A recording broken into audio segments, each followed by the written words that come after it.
What? We have to edit that out.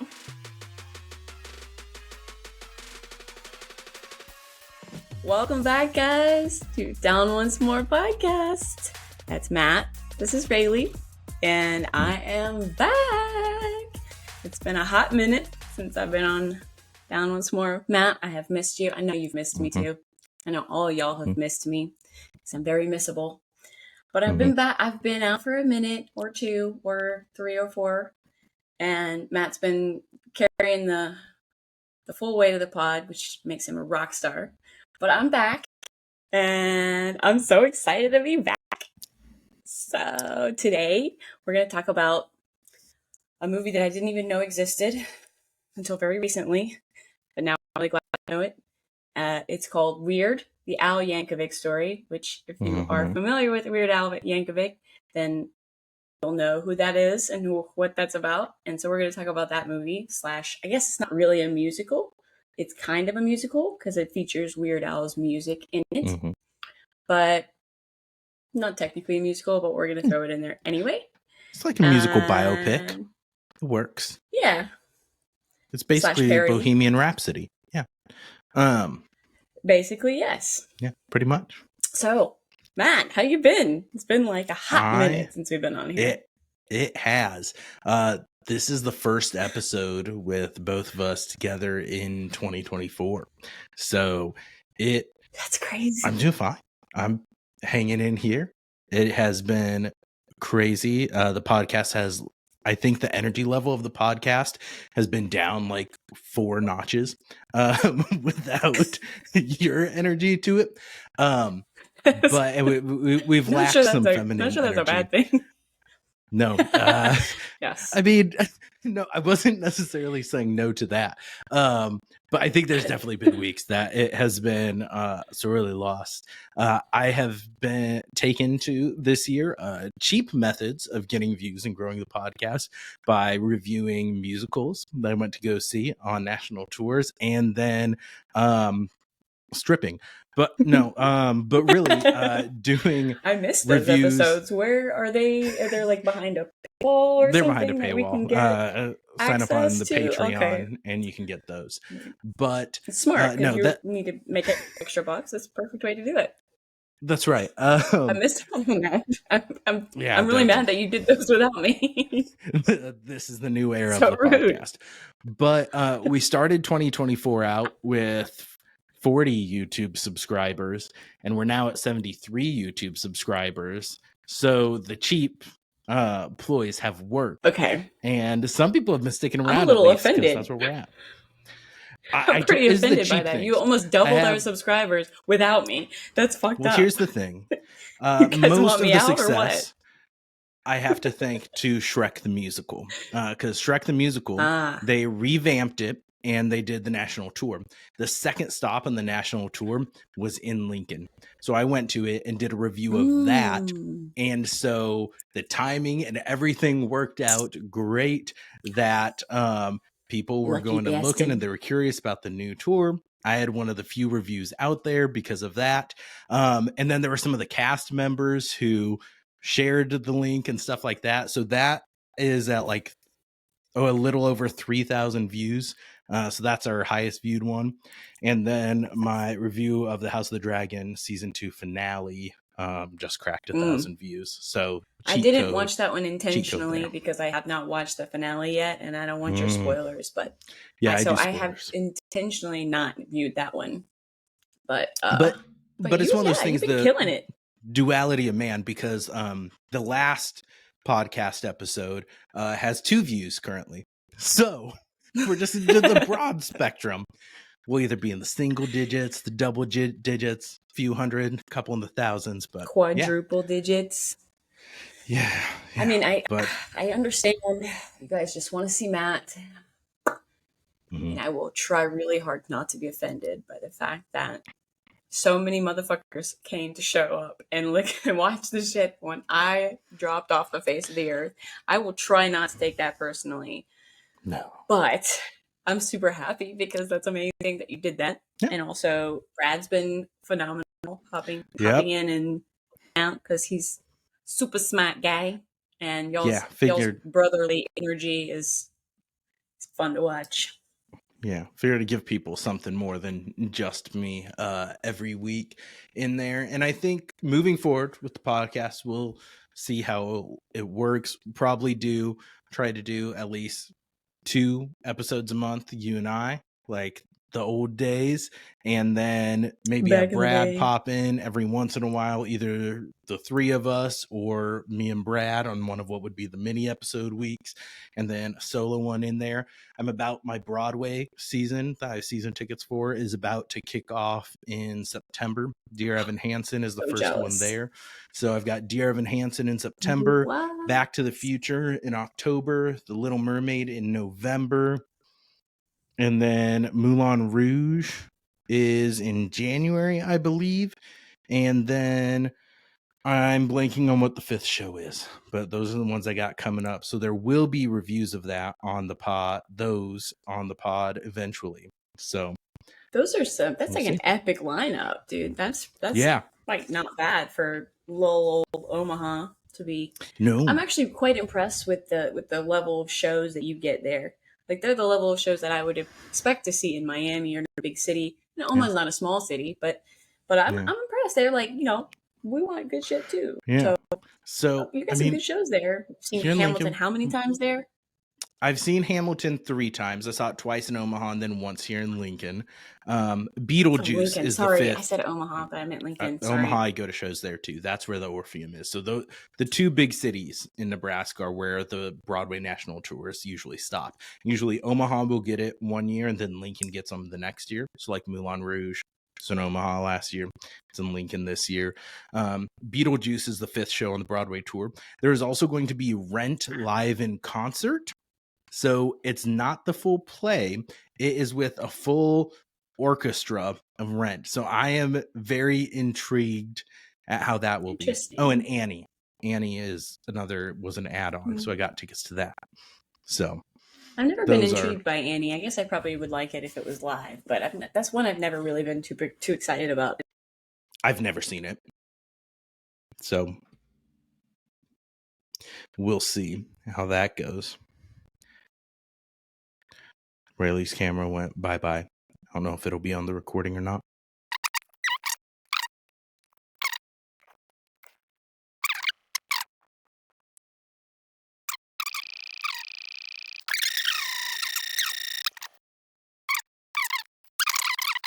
This is my goofy voice.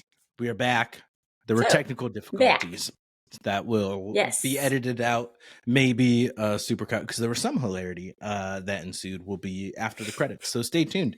If you are not a long-time listener or watcher, every once in a while, after we sign off, there are some deleted scenes after the credits, both an audio version or YouTube, but usually YouTube adds to it. So there's a plug. Go subscribe to YouTube and be watching there, as well as all the podcast feeds. So we did enough talking about me and the podcast, but in general, Raley, how are you? Tell the people how you're doing and how happy you are to be back in everyone's lives.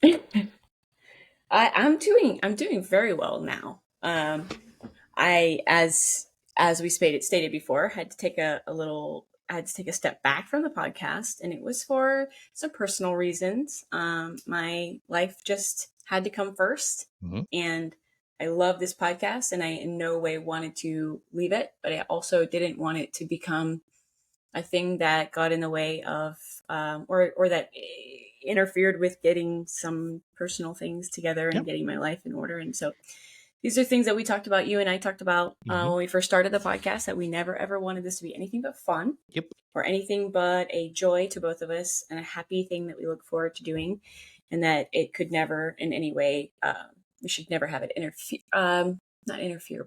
we should never have it be anything but a positive experience for both of us. And it was always a positive experience. My life got a little bit crazy on the personal side, and I just needed to take a step back so that I could handle some things. And I did that. And of course, Matt is a super supportive, amazing human being and my very good friend. So he said, no problem. He took over, And I am back now because I needed that break. I needed that little step back. And now I'm back. And everything is fine. Everything is good. Nothing bad. So if anybody's listening to this and worried about me or anything like that, please do not be. I am totally fine. Life is just funny that sometimes you got to take a break from things. And all good. But I've been looking forward to coming back. And if you didn't see 2 weeks ago, I gave a little surprise announcement 2 weeks ago in our episode with Matt and Brad, and did announce that I was going to be coming back on this episode. But in case you missed that, now you know I'm back. And I'm really happy to be back because I've missed this so much. I love doing this with you, and I love our chats, especially when they get a little bit heated and a little bit controversial, and we like start to hate each other a little bit during the middle of it. I love those. That's when we get closer every time we do that. Every time we fight. So like an old married couple, it's amazing. But yeah, and then so when Matt was asking, you were asking me what we should cover this week for this episode, and I picked this particular film because I knew it would be a light, funny, or I was hoping it would be a light, funny one. And that I'd never seen it. I think neither of us had seen it, right? I had seen it. Was it a new one for both of us? I saw it when you had seen it? Yep. Okay. Yep. Okay, gotcha. Well, it was new for me. And so I thought it would be a good way to bring it back on a happy, funny note and kickstart what's going to be the next 102 episodes, because we're on 102 now, right? 102.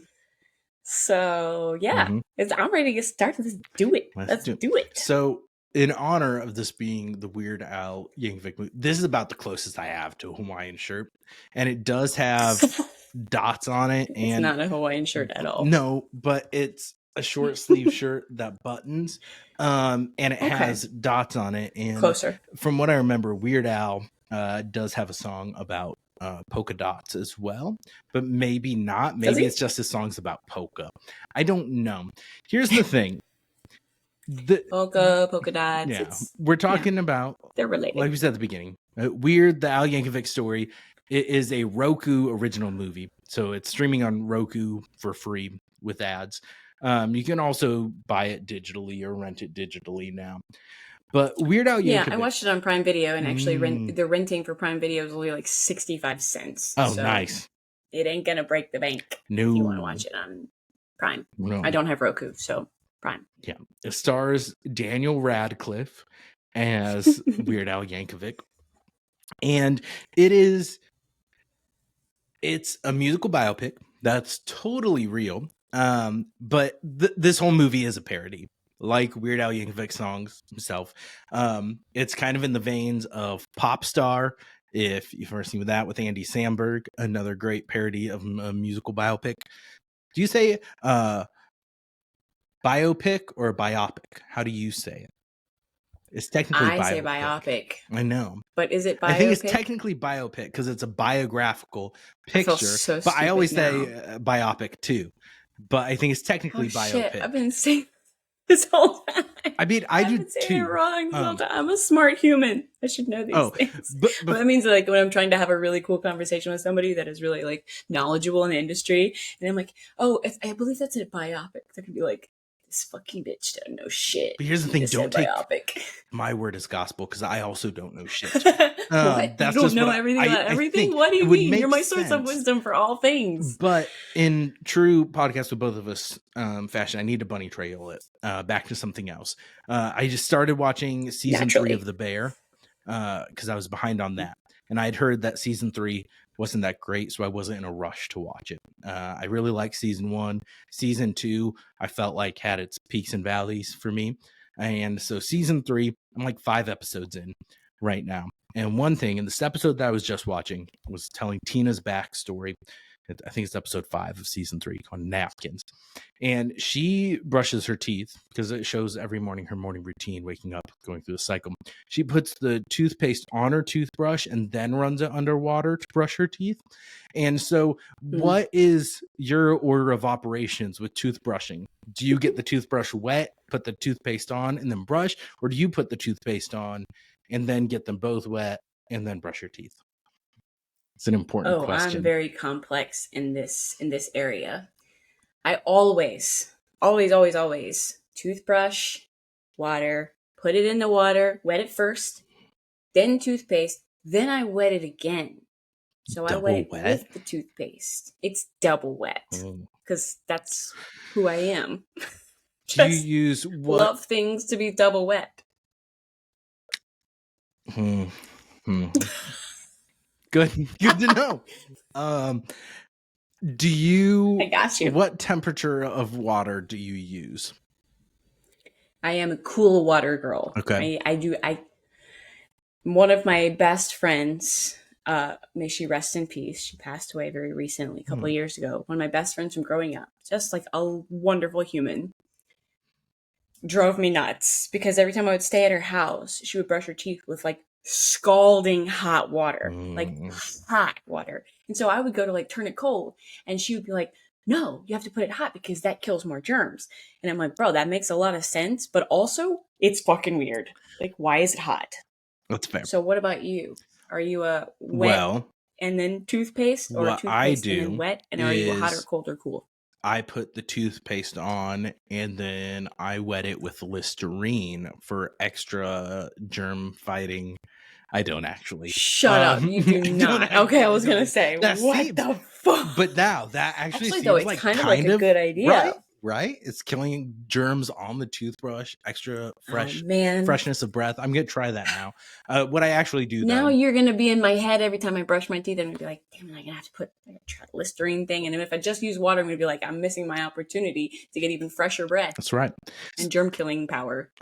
Before I reveal how I do it, brushing teeth reminds me of a Kevin James joke. One of the only funny Kevin James jokes that I had heard in his stand-up set. He said that he's like, I want to lose some weight. I don't want to like lose a ton of weight. I just want to lose enough that when I brush my teeth, my belly doesn't jiggle.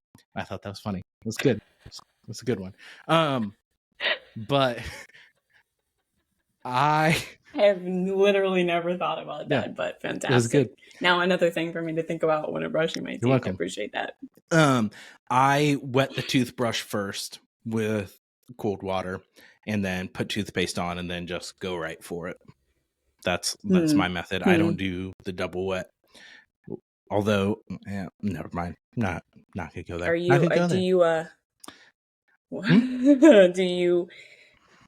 you cup your hands and rinse your mouth out with water afterward? Or you stick your mouth under the faucet? Or do you just like not rinse out your mouth? No, I usually do one hand, get some cup, throw it in. So, you don't use like an actual cup, right? No. You just use a cup of your hand. But I don't use a lot both. of people who use actual cups. Like I'm going to the well, or like that hand statue of Jesus that's supposed to be holding something. That I remember that was always everywhere. I was thinking like of Oliver Twist too. Like, please, sir, have some more. Mm-hmm. I go in two-handed. I need all the water. My hands need to be full of water. But then, how do you double wet girl? Okay. I'm trying to get us more viewers than you got without me. I appreciate it. So I'm trying to think of how many ways I can get us. How do you then drink it? Because if you have it like that, do you then like lap it out of your hands, or like are you making a funnel? No. How are you like if you have both hands? Like that? So you suck it out of your hands. Yeah. Isn't that what anybody does with the water? How do you, are you just like throwing it at your face, or how do you? Yeah, I wash my face at the same time I'm rinsing my mouth. That would be really convenient. 2 birds with one stone. How else would you get it from here? No, that's fair. Into that's here, fair. if I you're don't not know. But this seems like too big of a surface. And then where I just do the one hand, and then I like this little crease just like more. But don't you then get it to like, doesn't it run down your wrists, under your arms? I hate that shit. I cannot stand the water that goes down here. I don't know. That's why it's like a bowl for me. About it. So it doesn't drip anywhere. It just stays level like this, and then I don't have to worry about the water like infiltrating my life. Infiltrating your life, okay. It is a bigger surface area. So if you're not careful, if you don't properly, it will get here, right? Because you can't put your whole face in there, so you have to go And did you put your lips out like this? And when you put your lips out, then it doesn't get all over your face. But then you still are going to have remnants of the water in your hands. There's no way you're sucking it all up. Correct. So then do you just open it and let it splash? And then it's still going to drip down your hands. No, because it's all been here. I go, and then I can just, and then I just dry my hands on the towel. Okay. It's all very precise, scientific. So I leave as little mess as possible because I hate a messy bathroom with water everywhere. To me, that's like the biggest. That's probably one of my biggest pet peeves is water. And like, especially if you live with a guy who shaves or uses like electrical clippers or something, then like the little like beard hairs and water droplets sitting on the counter, particularly if it's been there for a day or two, is like, what?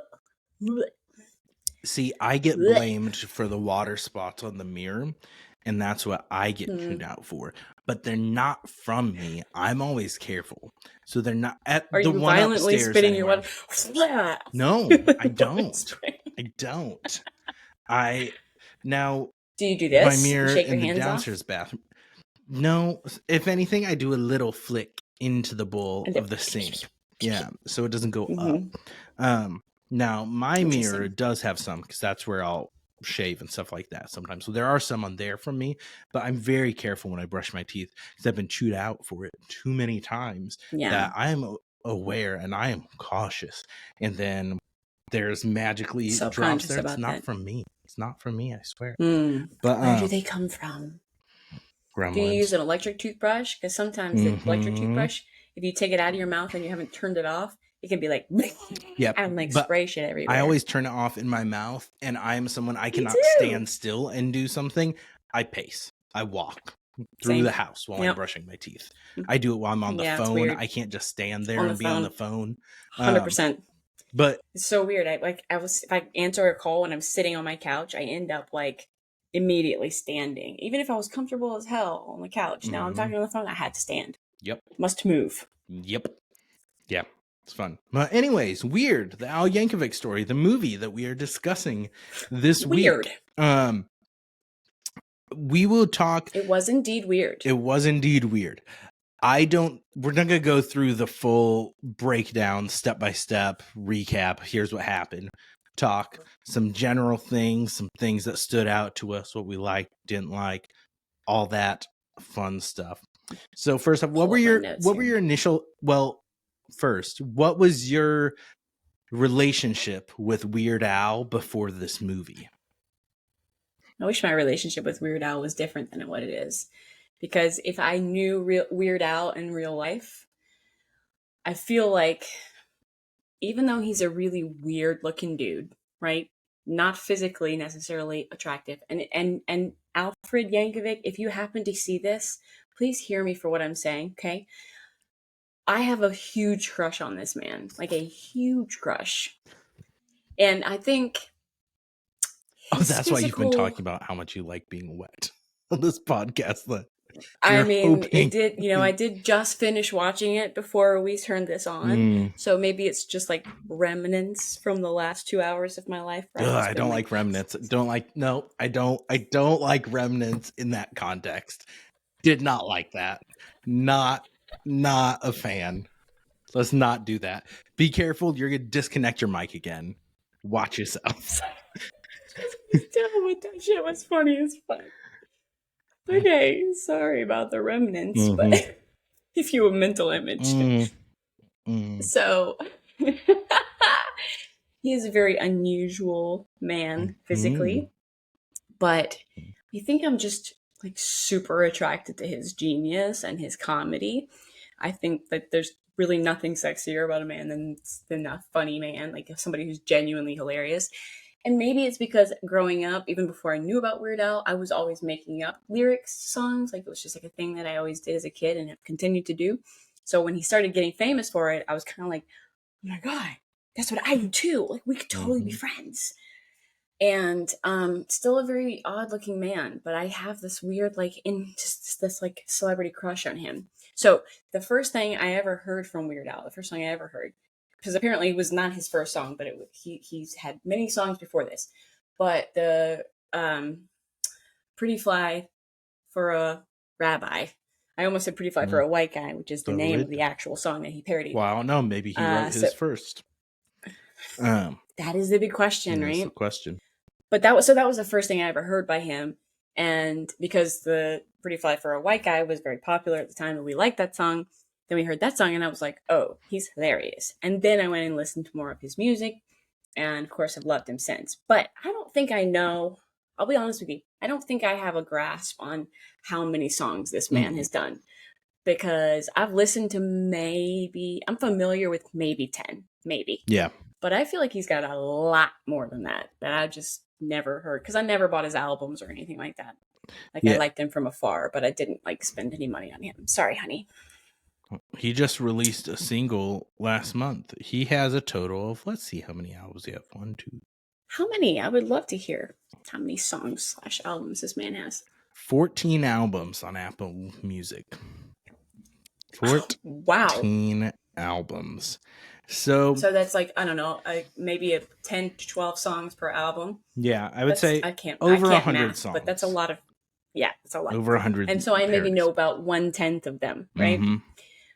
But those that I love. So knowing that there was a whole movie about him and finding out afterward, after I found out about the movie, I found out that he's the one that wrote it, produced it.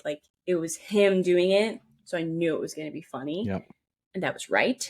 But that is my history with Weird Al and didn't know about this movie. I can't believe I didn't find out about it when it came out in 2022. Yeah. It was 2022, right?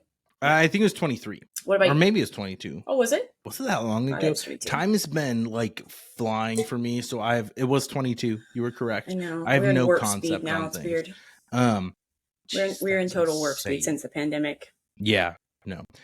This year has gone flying by. When I was thinking, it's been 9 months since we've recorded together. It's crazy. No, I moved into this new place in March, which feels like it was a month ago, but it was 4 months ago. So 5 months ago. Yeah. So that's my thing. Tell me what your history of. So my history with Weird Al. I was introduced. I think Weird Al was very big. So I think we've talked about it on here. Pretty sure. I was homeschooled through high school and raised very religious. I feel like Weird Al was very big in both the homeschooling community and kind of the Christian community because he was very appropriate. And so the first song that I was introduced to was Amish Paradise. So the song that closes out the movie. He has a lot of clean humor, so it makes sense for the Christian families to be I guess you can listen to this because Pretty Fly for a White Guy versus Pretty Fly for a Rabbi. Mm-hmm. I mean, although that's different religions, see the difference. So it's dicey. It's the same with my parents. It was I don't think we can talk about the Amish and the rabbis and Jewish religion like that, but I guess I'll allow it because it keeps you from listening to the hip hop. That's right, and the R&B. I couldn't listen to Gangster's Paradise, but I can listen to Amish Paradise. So there's a compromise from our parents' standpoint. So I think I really enjoyed Amish Paradise, but I never fully dove into it because I think my first introduction was around high school. And the people who were really into him, the other homeschool kids were really into him. They were the weird ones. And so I think I distanced myself a little more, and I'm flocked together. Not going to listen to Weird Al. Yeah. So there were some that I knew. So you were I'm not going to be like those guys. I mean, a little bit. He's hilarious, but I'm not going to like him. I was not just a regular homeschooler. I'm a cool homeschooler. But if you knew me in high school, that was not the case. But my God. That's the greatest quote ever. Thank you. I stole it from Mean Girls. I know, and I loved how you adapted it. Thank you. It made it funnier. I appreciate it. But yeah, that was kind of my introduction. I knew some. I did always enjoy Amish Paradise. None of the others really grabbed me like that one. So then I think a lot of his songs are really stupid. Not even funny. They're just really dumb. So you have to listen to all of them. You get the one good one, like Amish Paradise or Pretty Fly. I think you get to those and you're oh, that shit is good. But then he just made a lot of songs that were just what? I mean, it's clever. It's like in the movie, like he literally saw something in his house and he was like, that rhymes with that, and that reminds me of that song, so now I'm going to sing about that. Like that literally happened with the Bologna. So so that to me is like what happened. And I'm like, okay, it could have been funnier, but I get what you're doing and I respect it. Yeah, but some of the songs are really good, and most of the songs are just like stupid. Like I have to be in the right mood to listen to any of it. Yeah, like that's facts, even with like comedy in general. I usually have to be in the right mood to watch stand-up specials, anything like that, especially when you're going to get into the parody side. The parody especially, because a lot of times the parody, you go with kind of the stupid in your face slapstick humor, and I have to be in the right mood for that. Facts. So then were you in the right mood when you watched this movie? I was, because it's all that. So here's the thing: it's an entire movie of slapstick, hilarious, like stupid humor. I watched this movie, obvious comedy. The night before watching this movie, I went to a concert where Five Finger Death Punch was the headliner, and that's who I got tickets for. Who they were touring with is Marilyn Manson. Wow. I did not know that when I bought tickets, and my knowledge of Were you in high school when this happened? No, this was in 2022. Sorry. Yeah, well, no, I'm sorry. When I watched it for this podcast, this was Wednesday night. Okay. I went to this concert. Okay. And my knowledge of Marilyn Manson basically extended to the Reliant K song about Marilyn Manson, and then that he's in Californication as a fucking weirdo borderline creep. That's all you knew about Marilyn Manson? Pretty much. Never listened to Marilyn Manson. Didn't listen to any of his music? Then? No, never. Okay. Never had. Obviously, we were not allowed to listen to him when he was big. Correct. And so at this concert, now I'm going to make some generalizations here. So if you are a fan of this music, do not come at me. But or come at me. I don't think I have been at a concert that has seemed like a collection that seemed like is the largest collection of white people who casually say the N-word, or people who are about to shoot up a school, than at this concert. I am like, that is a generalization for sure. I'm like, fuck. Like the openers were Funeral, Prophecy, something like that, and then Slaughter to Prevail, which is like a screamo metal hardcore band from Russia, and they're doing like hardcore mosh pits. There's the people with their trench coats and face paint dancing in the mosh pit, and I'm like, did they have the like platform boots, black leather boots? There was that. I saw in this giant arena. I did see 2 people of color. That was it. Oh, they must have felt so uncomfortable. Very redneck. They seemed like they were having a good time. So it's like a transparent crowd. They were like very see-through. Very much. And it was wild. Five Finger Death Punch was really good, but then they were saying when they were giving their speech, they're like, "Yeah, Marilyn Manson. Thankful we're in a country where you're innocent until proven guilty." I'm like, well, that makes you think like Marilyn Manson's done some shit. And Marilyn Manson has been, well, at least accused of some shit. I'm like, Jesus Christ. Yeah. And let's not generally say we approve of this behavior. No. Let's not do that. That's what I'm like, well, no. I mean, yes, that is in general a good thing. However, it's one of those things. That's true. Technically, that's true. However, so I want it on the record because I did mention it in the last podcast. I do not endorse Marilyn Manson's behavior accusations. We need a little disclaimer to pop up at the bottom. Not my vibe. I believe women. We do not condone or endorse any behavior. No. So that's that. Man. But now. That's general. So that was the night before that you. So that was the night before I watched this movie. So when I watched this, though, I'd watched it previously when I rewatched it, and when I watched it the first time, I was in the mood. I kind of knew the vibe and what it was going into it, and I enjoyed it when I watched it the first time. I enjoyed it when I watched it this time. So. Those are my general things. Like, it's just fun. There's moments where I'm like, I feel like the borderline took it a little too far, but overall, I had a lot of fun with it. I think this is a great parody biopic. It's fun. I recommend it. What are your initial overall thoughts on the movie? I didn't really know. I mean, obviously, knowing what I know about Weird Al, I assumed it was going to be pretty weird and funny and silly, right? But I also wondered, I'm like, is some of this going to be the true story of his life? Could it actually be a factual story of him? Kind of like the fucking Bohemian Rhapsody? Rhapsody? What is his name? Queen? Yeah, what the fuck is his name? What is his name? Why am I blanking? He's if you want to ask. Fucking Queen. Yeah. Freddie Mercury. That guy. So I thought it was going to be kind of like that, where it's his real story and how it happened, right? But with some funny parts. But no, I was pleasantly surprised to find that his humor was obviously sprinkled. I mean, he created it, right? He wrote it. So his humor was perfectly spread through the entire movie. I laughed out loud watching this. Now, maybe I'm just an idiot who likes really stupid humor sometimes, but I laughed out loud, especially in the beginning when I was trying to figure out where are we going with this and how is this going to be. The first few scenes, especially with him and his parents, his dad, and then his friends and the kids at the polka party, I was dying. The Hey Boy scene made me fucking laugh out loud. Yeah. The fact that all these people at school, the cool kids, the jocks were hey man, we should go to the party. And he shows up and it's a fucking polka party.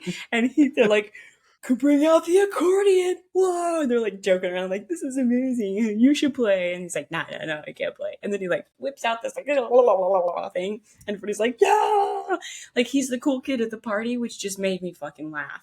Yeah. I feel Weird Al created this whole movie with the intention of making it this is what, if he could create an ideal life for himself, this is how it would have gone. It would have been him being the cool kid at the polka party, playing accordion as a kid. It would have been him becoming a superstar overnight. Literally, the moment he sends out his fucking sends out his demo tape, the minute he sends it out, he becomes fucking worldwide famous. Then he becomes a superstar with a drug and alcohol problem and dating Madonna, how the world, the rich people problems of a rock star life. And then becoming a fucking super assassin who just takes out Pablo Escobar because he can, you know? And then coming full circle and having his his whole life make sense at the end. I feel he wrote it with these are all the things, if I could write a perfect life for myself, this is how it would be. And I laughed, bro. I laughed out loud at those scenes. His dad was the perfect asshole in the beginning of the movie. The 100%. Dick who just beats up the fucking the door-to-door salesman with the accordion, just beats the shit out of him. Shout out. She's we're gonna buy, if you're still amenable, we're gonna buy that accordion from, and he's I think I have a collapsed lung.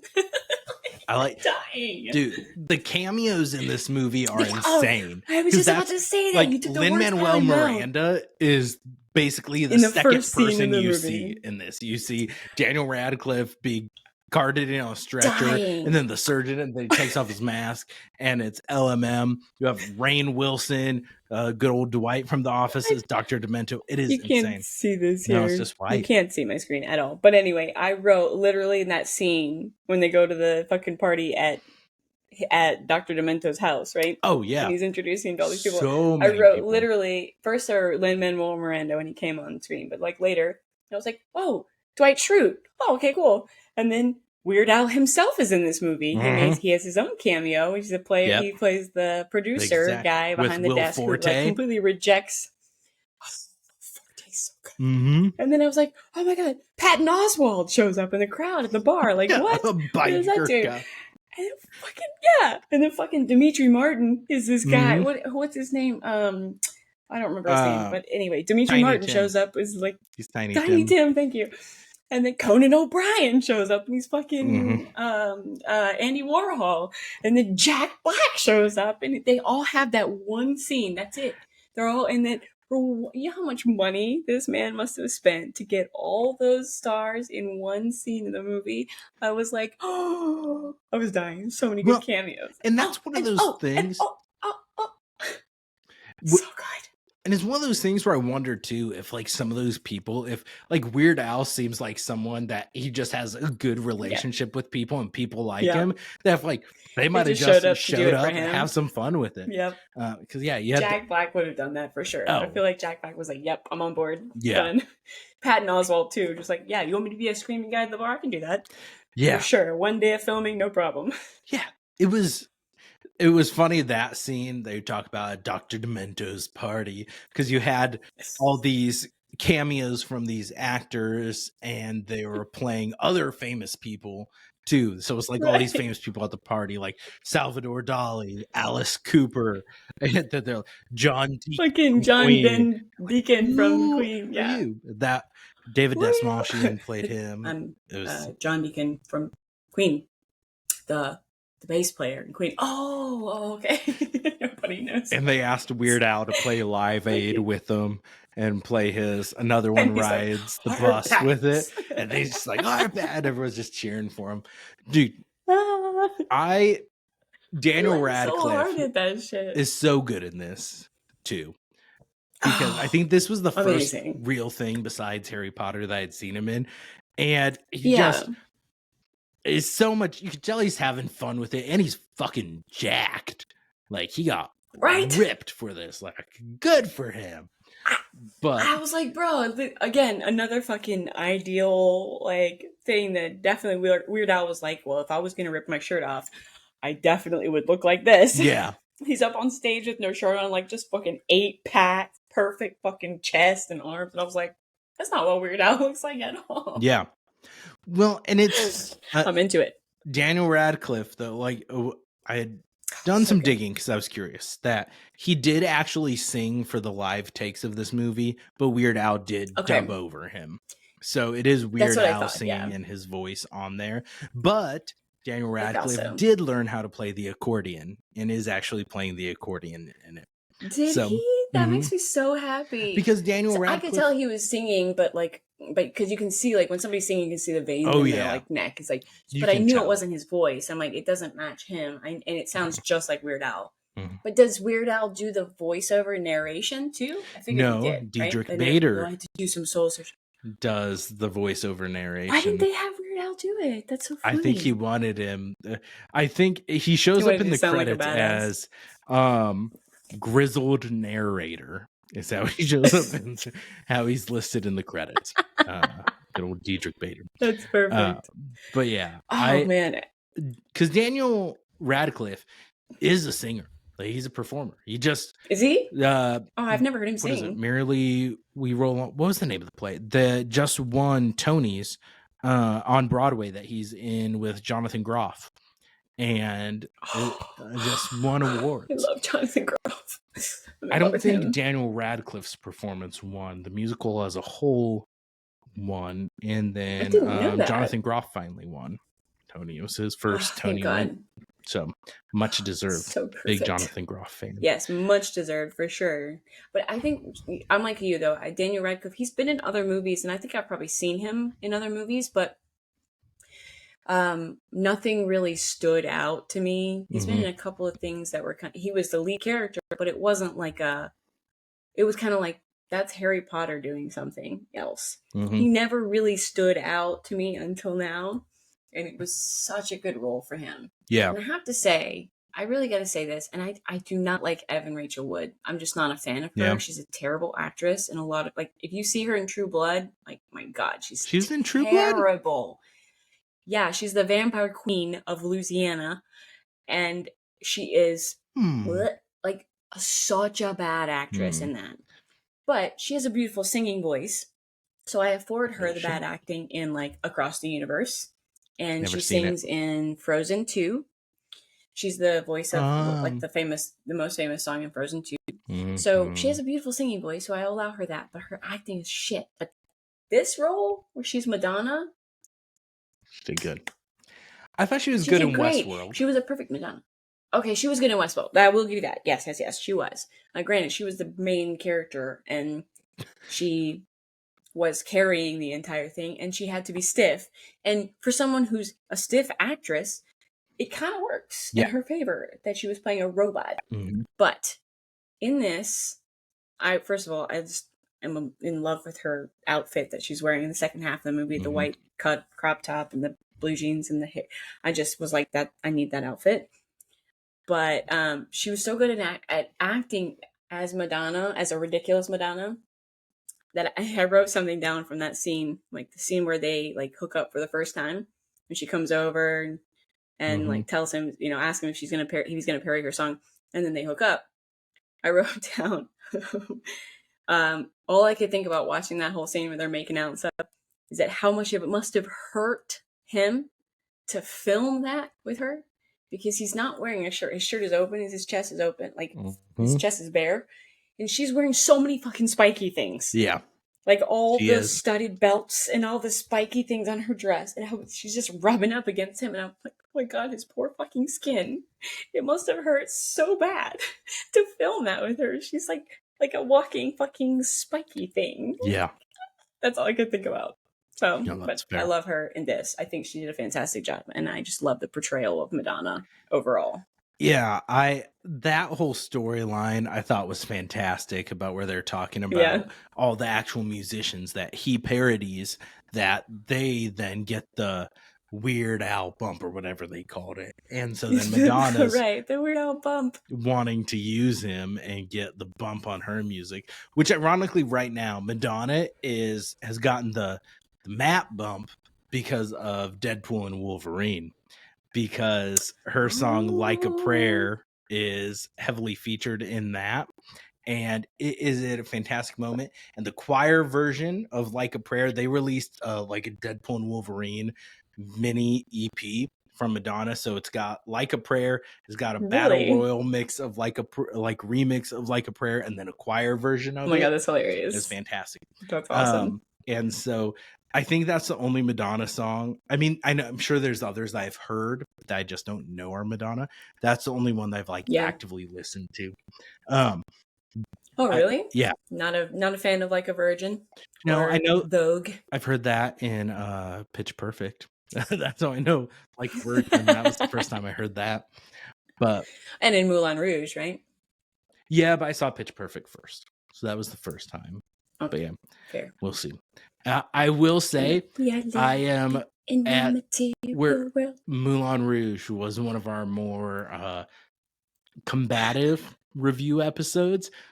It was probably the Broadway show that I'm most excited to see on this national tour, because I really like it doesn't have Baz Luhrmann's direction to it, and it has a fantastic soundtrack. And how they've changed things. Like, I think Baz Luhrmann is what makes me not like that movie as much. I hate his directorial style. I do not accept this. I don't accept you. I like the performances. Shifting I like and changing the of gears. I do not accept. I'm excited to see the Broadway version. Wishy-washy. If it was seeing the movie and I'm getting all the zooms and then no, I'd be less excited. I love that shit. It's hilarious.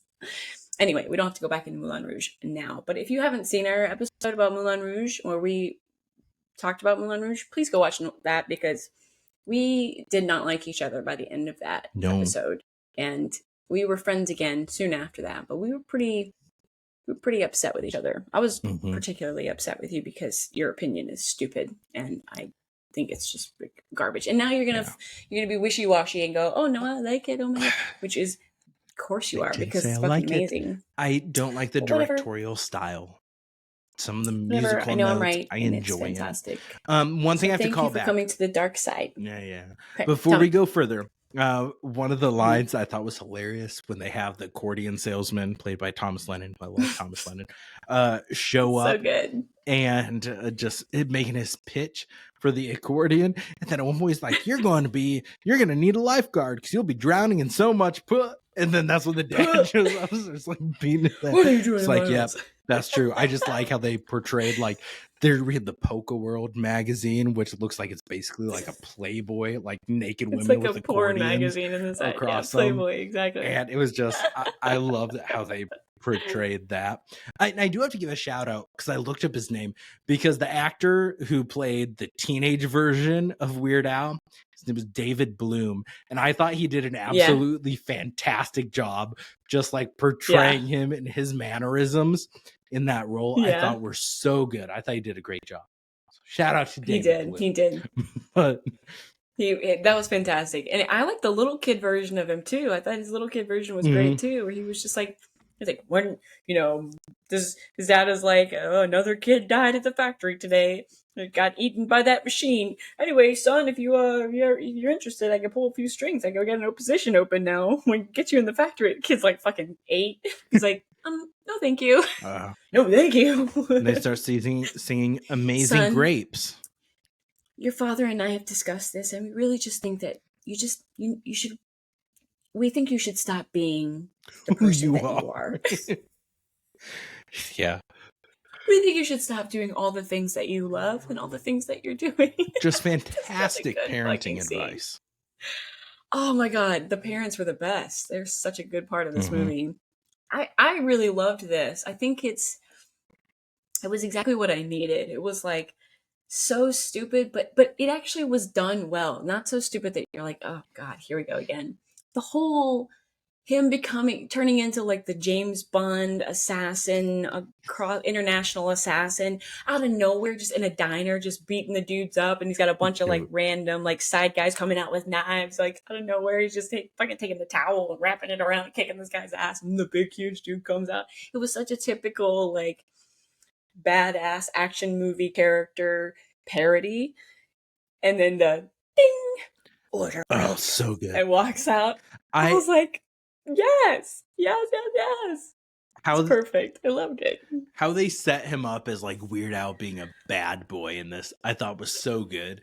So like where he goes on the acid trip because Dr. Demento doses him with LSD and he goes on the trip, and then he's like reborn out of the egg, and that's when he's just like shredded and like covered in lube, it looks like. Face melts. And his face melts, and he writes "Eat It."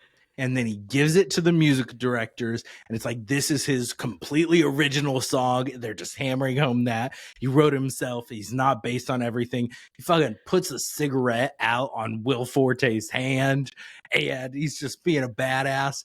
And then whole scene. And then when they find out, they're like, Michael Jackson released a parody of Eat It called song. Beat It. And he's just like the kid from the Jackson 5. And he's like, he refuses to wear the red leather jacket because he's like, no, that's a Jackson. It's a Michael Jackson jacket. It's not mine anymore. So good. Everybody's gonna think that I parodied his song and he parodied mine. Yeah, and that's what sets him off. He's just beating it. It's not okay. And that's what sets him off with Pablo Escobar later too, is when Pablo Escobar says he loves his parody of Michael Jackson's "Beat It." And he's like, "It's not a parody.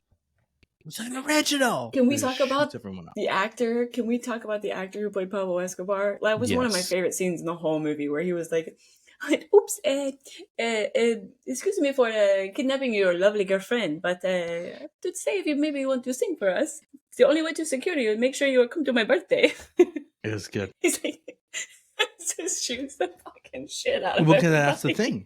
Because Pablo Escobar had been trying to get him to come to his birthday party, and Dr. Demento is pitching him these things. She's like, he will pay 30 million pesos.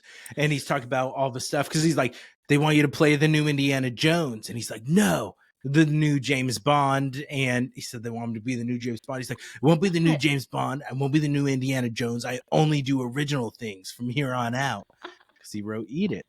Which he discovered about himself because he wrote "Eat It," which was a totally new and original song that then Michael Jackson parodied by writing "Beat It." Yeah. It's genius. It was great. I just loved when I saw Weird Al's actual face in the movie. I was like waiting. I hoped he was going to do a parody. I mean, a cameo. I hoped he was going to be in it.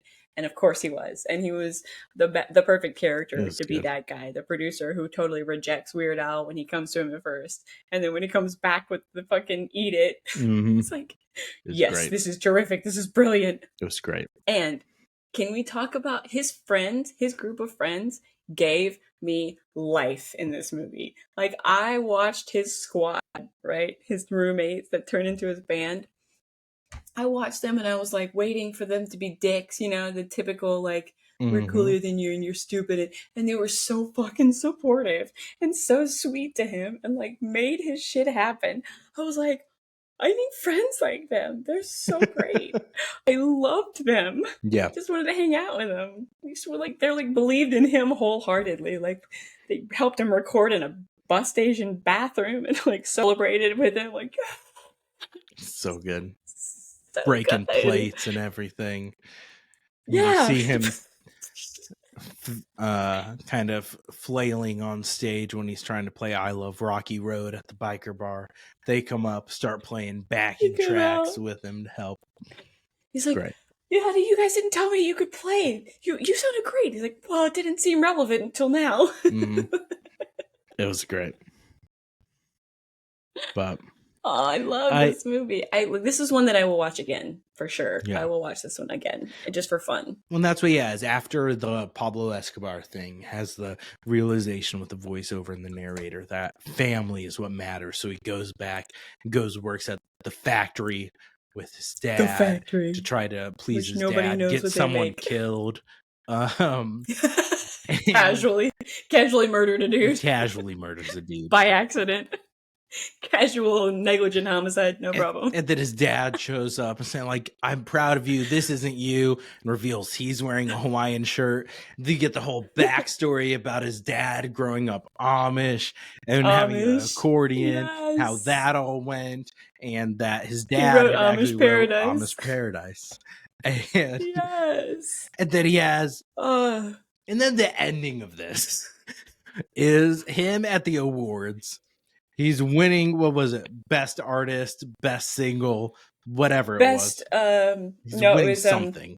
Not necessarily the best, but definitely one of the better accordion players in a very specific genre of music. Is the name of his award that he wins. He and Prince are going for it. Prince is like, Prince leaves because he won. He's winning his award. They gives a speech, and he's basically like, "In your face, Dad!" At the test, like, "Well, I thought we were good." And then he starts like peeing himself, like Bradley Cooper in A Star Is Born. Like his character does that parody, and then you have the assassin because Madonna took Pablo Escobar's place, and he would join her. Then as the assassin, take him out, and then it's like, yep, he was assassinated in 1985 at the awards. It's like Madonna, Cosine is still at large. And then the credits with all these just photoshopped pics. Like photoshopped like motherfucker.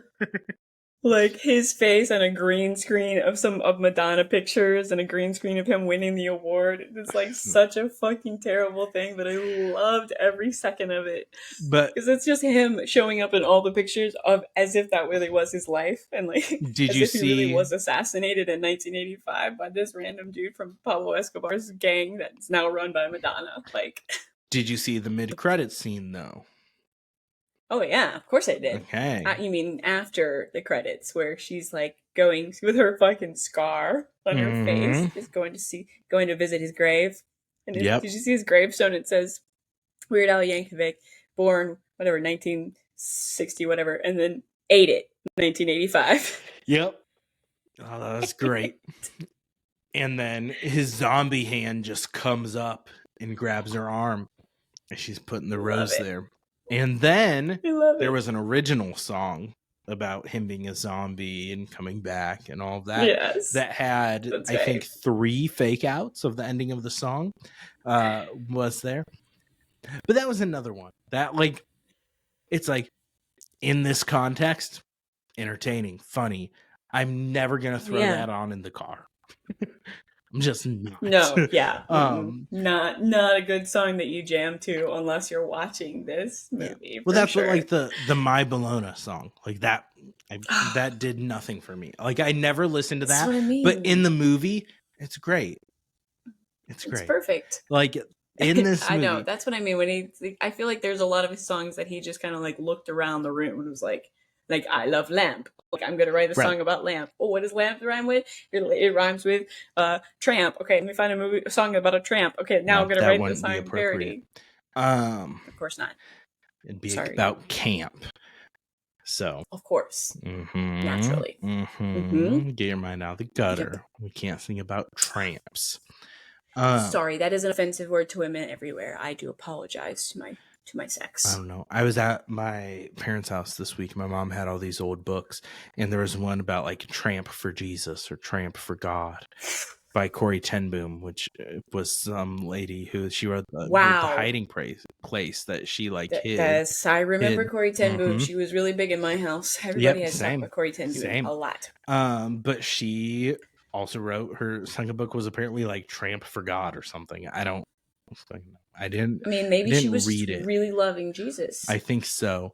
But that I don't have other things to say about this movie besides I thought it was fun. I thought it was over the top. I thought it was ridiculous. I thought it was just entertaining. It was a great parody biopic. Like I think I personally still prefer Pop Star in the musical biopic parody realm. Just because that vibe and Andy Samberg and the music of that, I really enjoy. And same with like Walk Hard. I feel like Walk Hard is also really good with John C. Reilly. But also this I feel like really good one. Yeah, this is neck and neck with those. Like I feel like these three live kind of in a realm by themselves. And they're all fantastic, and I'd recommend them, and I think is a real fun time, and I'd gladly watch them again. I concur with that summary, that synopsis. I think to wrap it up, I'll just use that quote that they used at the very beginning of the movie before Lin-Manuel is even there, and he opens it with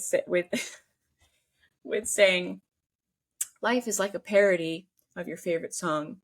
Just when you think you know all the words, surprise, you don't know anything."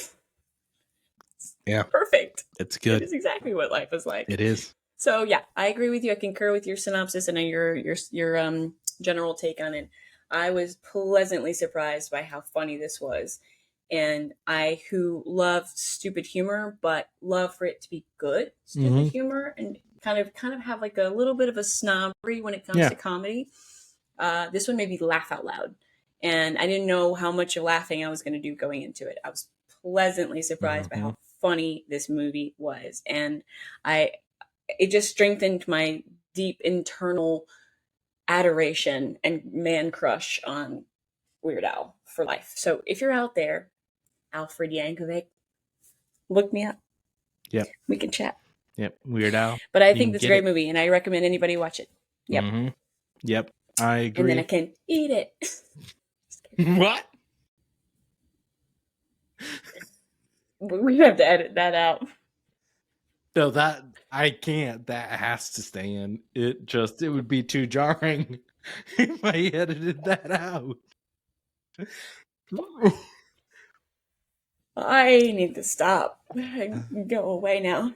Yeah, on that note, do watch the movie and enjoy and let us know what you think. Give us I think I now need to title this episode Weird Al Can Eat It. But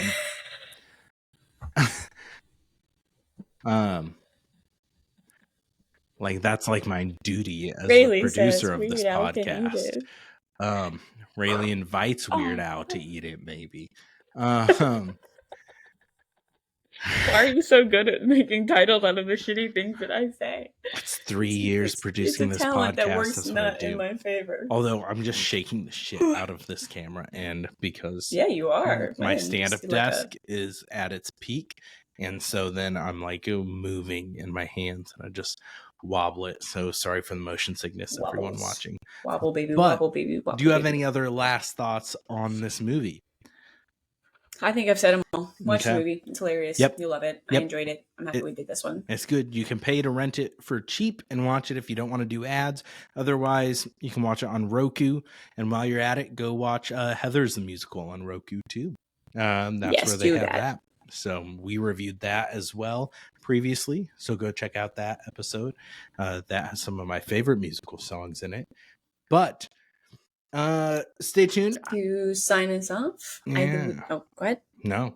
Did you want to? You do the sign on and the sign off? I was just going to say, I'm really happy to be back. That's all I was going to say. Is I'm super happy to be back. I'm excited to get back into this. I think we had a great kickstart to having us both back here, and I look forward to our future episodes. I look forward to also hopefully collaborating with Brad, because I haven't done that yet, and I hope we can get some episodes in with the three of us. I think that would be fun to have more opinions bounced around. More people, the better, right? Mm-hmm. So yeah, I'm excited for this first episode being back. And from an editing standpoint, no. Well, then your opinion doesn't count. Stop it. But yes, no, I just wanted to say that, and I'm excited for the fun things that we're going to talk about in the future. We got lots more stuff to discuss, and an endless amount of shit to bullshit over. So. That's right. So stay tuned to future episodes to figure out what we'll be reviewing next, talking about next, when Raley will be on next, all that fun stuff.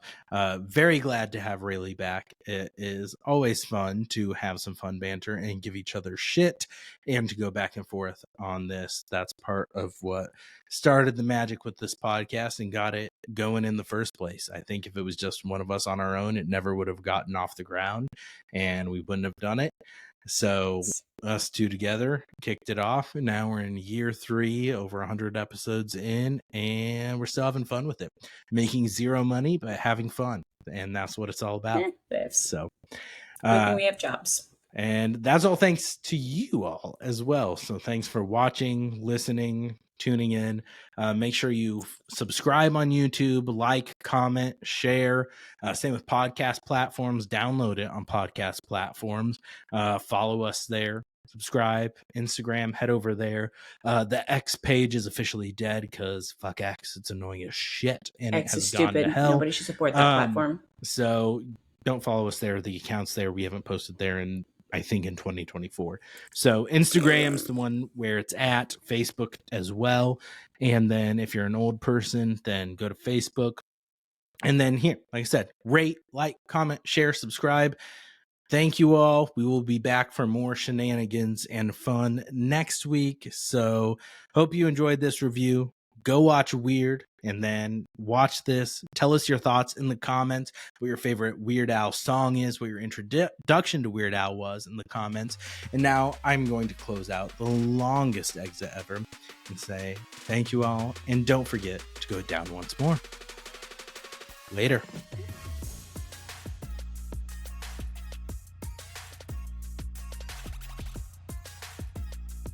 This is my goofy voice. Oh my god, that's amazing. I've never seen Lilo and Stitch though. You called it a Stitch voice, but I've never seen it. It sounds just like Stitch, but it also could be like you could like lower it and make it like a Gollum thing. Stupid Alice's. That's really good. Do my precious.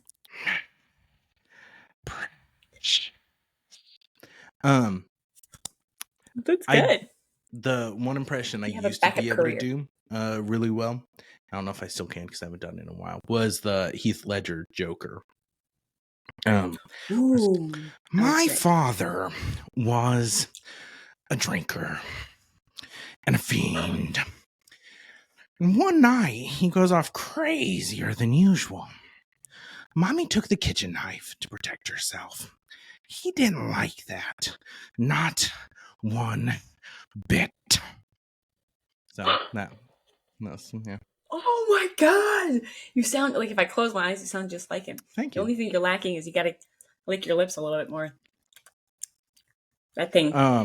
That's too much tongue action. But that was really good. That was a really good impression. Thank you. Thank you. Ooh, feels so creeped out because he's so creepy. And I felt like he was here for a moment. That was really good. Thank you. You should record that. I'll go after the credits. Now, but you should maybe record it again. Somewhere. Yeah. All right. Do that. So we are back. No. Now it's like on a loop. I'm hearing "is it" over and over again.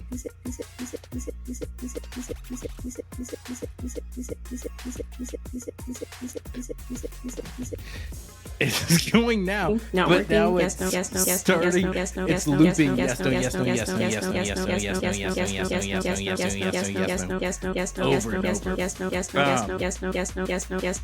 Try leaving and coming back. Wait. No, we got the end.